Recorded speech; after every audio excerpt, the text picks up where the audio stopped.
네, 글로벌 인사이드 소식 전해드렸습니다. 이슈와 관련해서 몇 가지 이야기 좀 나눠보도록 하겠습니다.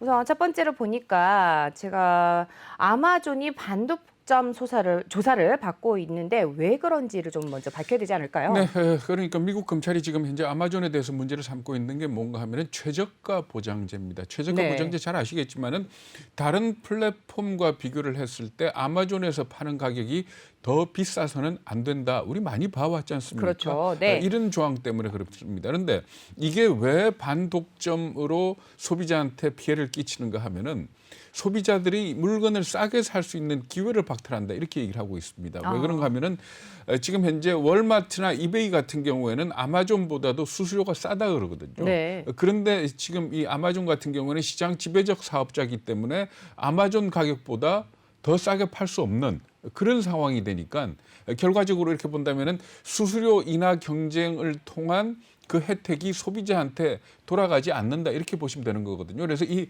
최저가 보장제 같은 경우에는 유럽에서는 2013년에 독일하고 영국이 이 문제를 제기를 해가지고 이 조항 자체가 없어졌습니다. 그리고 미국 같은 경우도 2019년부터 최저가 보장제라는 그런 표현은 없어지고 다만 공정가격 정책 이렇게 바뀌긴 했습니다만은 미국 검찰이 볼 때 아마존이 최저가 보장제를 유지하고 있다 이렇게 보는 겁니다. 그래서 최저가 보장제를 유통업계에서 뭐라고 얘기를 하는가 하면은 최혜국 대우, 우리 외교에서 말하는 최혜국 대우라는 그런 표현을 사용을 하기도 합니다. 네, 우리나라는 어떤가요? 네, 일단 네. 우리나라 유통업체들은 아직 이 최저가 보장제를 실시를 하는 데가 있습니다. 그런데 문제는 뭔가 하면 우리 공정거래법상에서는 이 최저가 보장제를 갖다 규제할 수 있는 그런 내용이 없습니다. 얼마 전에 그 한 유통업체가 이것 때문에 공정위에 조사를 받았는데 그때 따른 조치를 볼 것 같으면 시장 지배적 사업자의 우월적 지위 남용이 아니고 네. 이걸 갖다가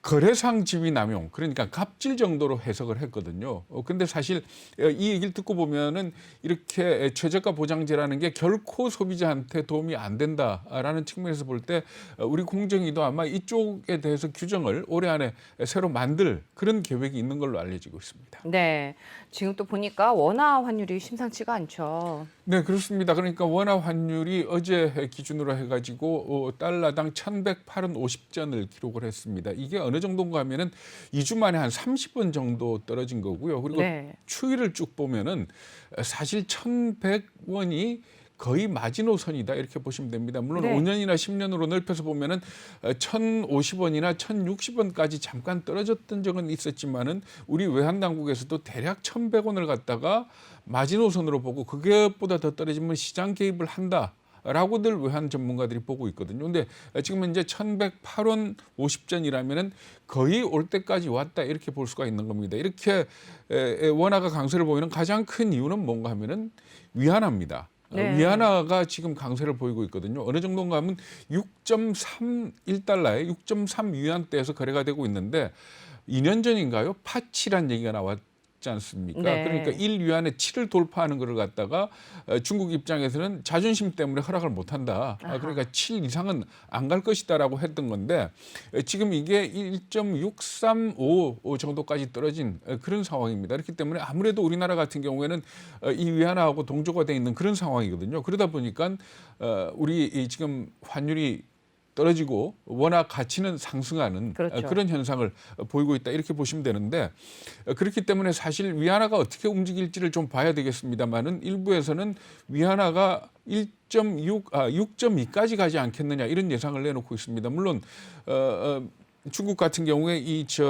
위안화 강세를 갖다가 잡기 위해 가지고 지급 준비율 그러니까 외화 예금에 대한 지급 준비율을 5%에서 7%로 높였거든요. 그럼에도 불구하고 위안화 강세가 좀 더 지속이 되지 않겠느냐 이렇게들 예상을 하고 있습니다. 네, 지금 말씀하신 것처럼 원화가 강세를 보이면서 또 외화 예금이 좀 늘어나고 있다면서요. 네, 그렇습니다. 우리나라 4대 은행의 외화 예금의 평균 잔고 1분기를 보면은 86조 8천억 원을 넘는 걸로 나타났습니다. 이게 작년 말하고 비교를 하면 보면 4조 이상 늘어난 걸로 이렇게 나타났거든요. 네. 그렇다면은 주로 어떤 사람들이 외화 예금을 늘리느냐 이걸 챙겨보면은 우선 수출 기업들 같은 경우에 요즘 수출이 잘 되고 있거든요. 그렇군요. 그래서 그 네. 수출 대금으로 들어온 걸 갖다가 원화로 바꾸질 않고 지금 달러로 그대로 보관을 하는 경우가 많고 그리고 또 유학이나 해가지고 네. 뭐 자녀들이 유학이나 이런 걸로 해서 그렇죠. 달러가 필요한 사람들이 있지 않습니까? 이 사람들이 지금 달러를 갖다 많이 사서 네. 외화예금에 넣어놓고 있는 걸로 이렇게 아. 추정이 되고 있습니다.